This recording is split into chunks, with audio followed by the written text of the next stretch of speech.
यह कहानी एक ऐसी महिला के जीवन के इर्द गिर्द घूमती है जिसका नाम है माया, जो एक सामान्य सी घरेलू महिला है, लेकिन उसके जीवन में एक नई चुनौती ने दस्तक दी है। माया और उसके पति अभिराज के बीच गहरा प्रेम है। उनका रिश्ता केवल प्रेमी प्रेमिका की तरह ही नहीं है, बल्कि एक दूसरे के प्रति पूरी ईमानदारी और सम्मान भी रखते हैं। दोनों के बीच की छोटी मोटी शरारतें और हंसी मजाक उनके रिश्ते में ताजगी बनाए रखता है। माया के पति अभिराज बेहद खुश मिजाज इंसान है। उनका माया को प्यार जताने का तरीका खासा अलग है। वह चलते फिरते माया को छेड़ देते हैं, कभी गालों को छू लेते हैं तो कभी उसकी कमर पर चुटकी काट देते हैं। कभी दिन में ही माया को बेड पर लेटकर काम करना शुरू कर देते हैं। उनका जब भी मन करता है, वह अपना टाइम टेबल रात और दिन नहीं देखते हैं, तुरंत मूड बनाते हैं और मेरे साथ 61-62 वाला खेल खेलना शुरू कर देते हैं। माया कितना हूँ चीखती चिल्लाती है, मगर वह उसकी बात को अपने काम में लगा रहता है। जब तक उसका लोहा ठंडा नहीं होता है, तब तक वह अपना काम चालू रखते। माया भी इन शरारतों को कभी पसंद करती है तो कभी मना कर देती है, लेकिन यह उनका रिश्ता और गहरा बनाता है। माया भी अभिराज के द्वारा इन हरकतों से बहुत खुश रहा करती थी। माया भी चाहती थी कि लाइफ में भाग दौड़ तो हमेशा लगी रहती है ना, जाने कौन कब किसका साथ छोड़ दे।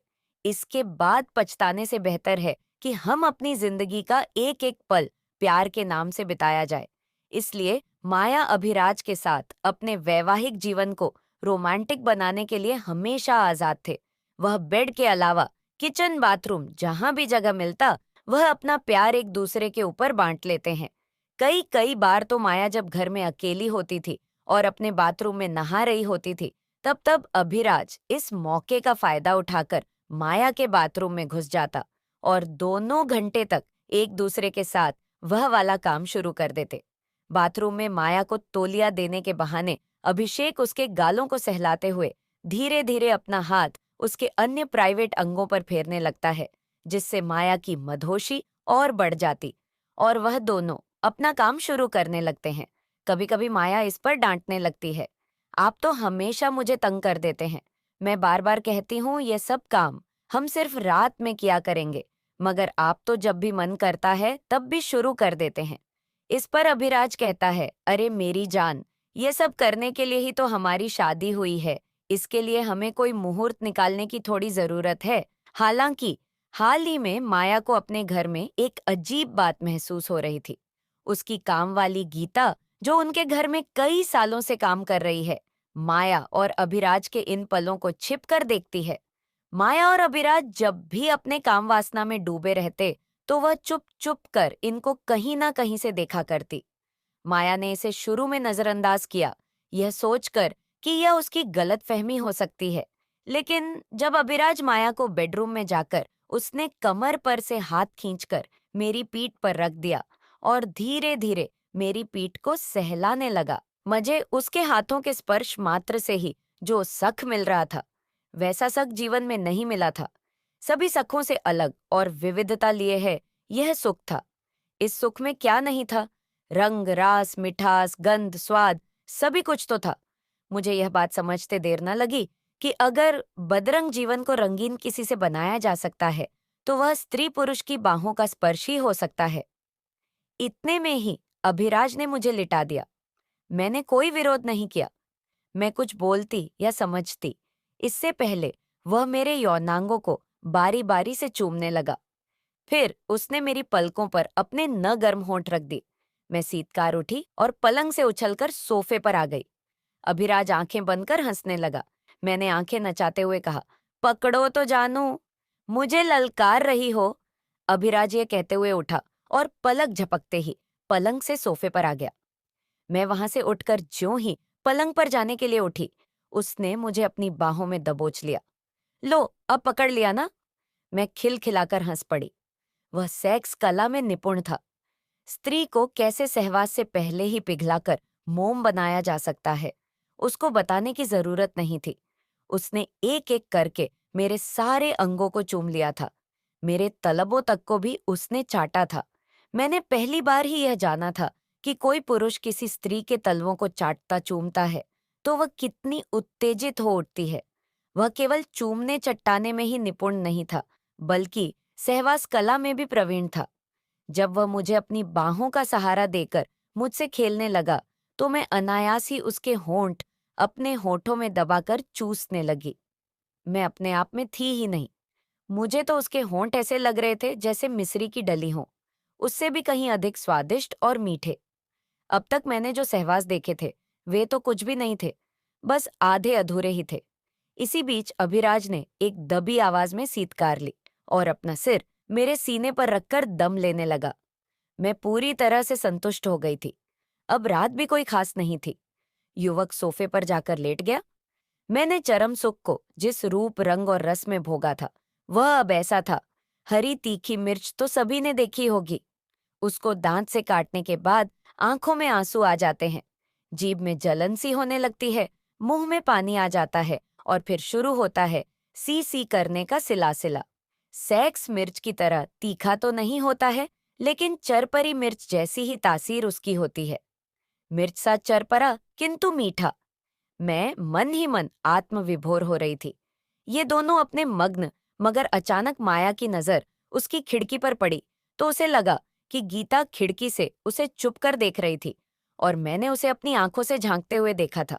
अब यह बार बार होने लगा, तो उसे यह बात अजीब लगने लगी।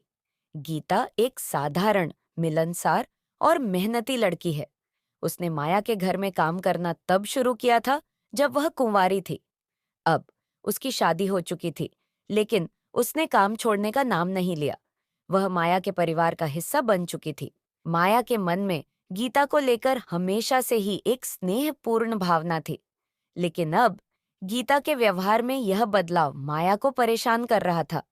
माया ने एक दिन इस बात को लेकर अपने पति अभिराज से चर्चा की।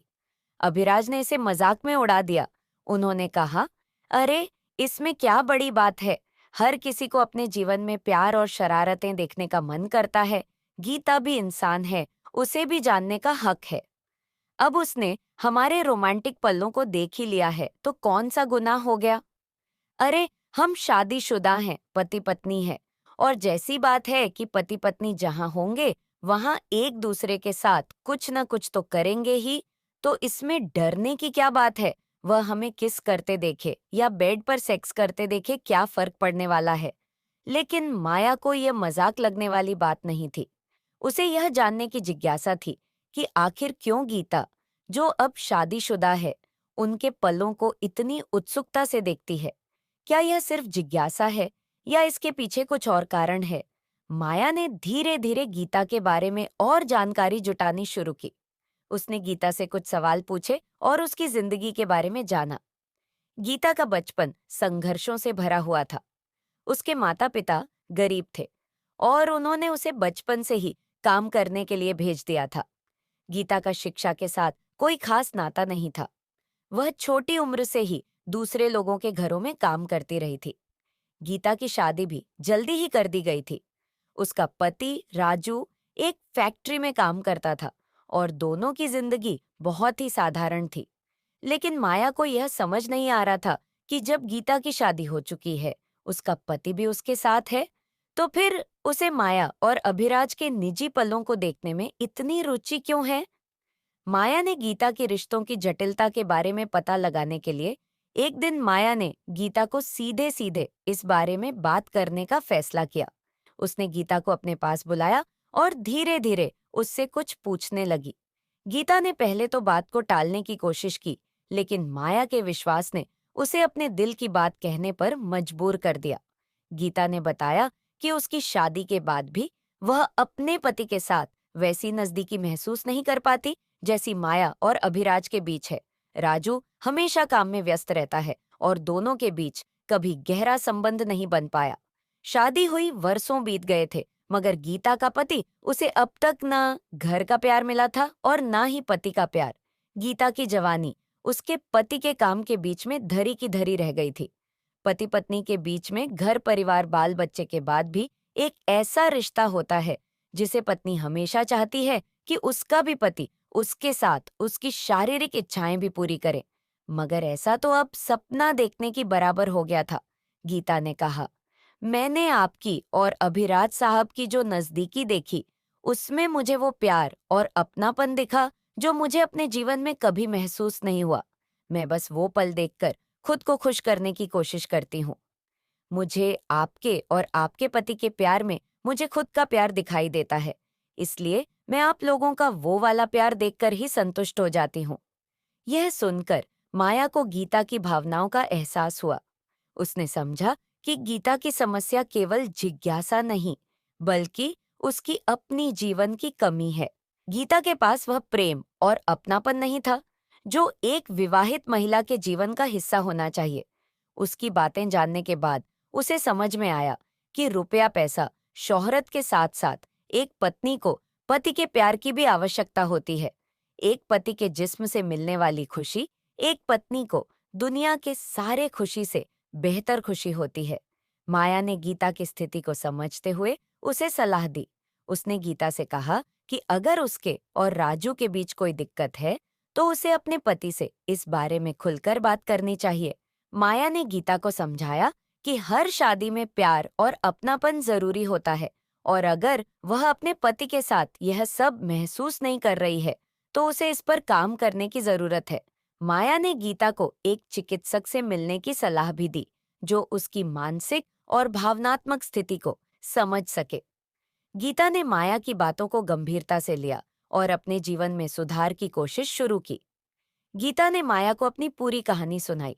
उसने बताया कि उसकी शादी घर वालों की मर्जी से हुई थी। राजू एक अच्छा इंसान था, लेकिन वह अपनी जिम्मेदारियों में इतना उलझा रहता था कि गीता के साथ समय बिताने का मौका ही नहीं मिल पाता। राजू की जिंदगी में काम ही सब कुछ था, जबकि गीता चाहती थी कि उसके पति उसके साथ वक्त बिताएं, उससे प्यार करें, उसकी भावनाओं को समझे। गीता के मन में माया और अभिराज का रिश्ता एक आदर्श बन चुका था। वह जब भी उन्हें साथ देखती, तो उसे वह प्रेम और अपनापन दिखता, जिसकी उसे अपने रिश्ते में कमी महसूस होती थी। गीता ने माया से कहा, मैडम, मैं कभी नहीं चाहती थी कि मैं आपको परेशान करूं, लेकिन जब भी मैं आपको देखती हूँ, मुझे लगता है कि शायद मेरे जीवन में भी ऐसा प्यार हो सकता है। माया को गीता की स्थिति समझ में आ गई थी। उसने गीता को प्यार से समझाया कि हर रिश्ता समय और समझदारी की मांग करता है। उसने कहा, गीता, अगर तुम्हारे और राजू के बीच कोई दूरी है, तो तुम्हें उससे बात करनी चाहिए। रिश्ते में संवाद बहुत जरूरी होता है। अगर तुम अपने दिल की बात अपने पति से नहीं कहोगी, तो वह कभी नहीं समझ पाएंगे कि तुम्हें क्या चाहिए। माया ने गीता को यह भी सलाह दी कि उसे राजू के साथ कुछ समय अकेले बिताने की कोशिश करनी चाहिए। उसने गीता से कहा, तुम दोनों को एक दूसरे के साथ खुलकर बात करनी चाहिए। जब तुम दोनों एक दूसरे की भावनाओं को समझोगे, तभी तुम्हारा रिश्ता और मजबूत होगा। धीरे धीरे गीता ने अपने पति के साथ खुलकर बात की और दोनों के बीच की दूरियां कम होने लगीं। गीता का पति कामकाज के साथ साथ अब उसे शारीरिक संबंध स्थापित करने लगा। उन दोनों का प्यार पुनः जाग चुका था।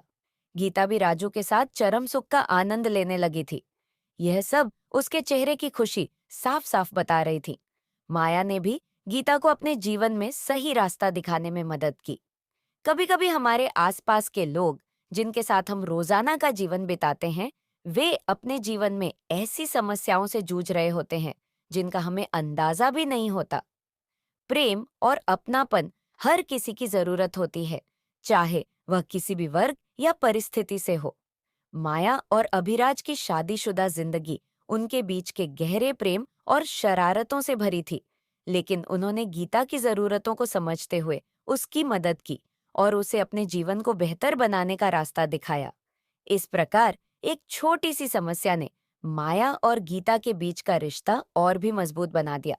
माया ने एक बार फिर साबित किया कि वह सिर्फ एक अच्छी पत्नी ही नहीं, बल्कि एक अच्छी इंसान भी है, जो दूसरों के जीवन में बदलाव लाने की क्षमता रखती है।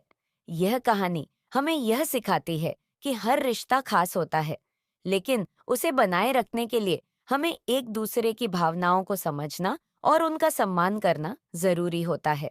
माया और अभिराज ने न सिर्फ अपने रिश्ते को मजबूत बनाया, बल्कि गीता के जीवन में भी सकारात्मक बदलाव लाने में मदद की। इस तरह गीता ने अपनी जिंदगी में खुशी और संतोष को पाया और माया को यह खुशी हुई कि वह उसकी मदद कर सकी।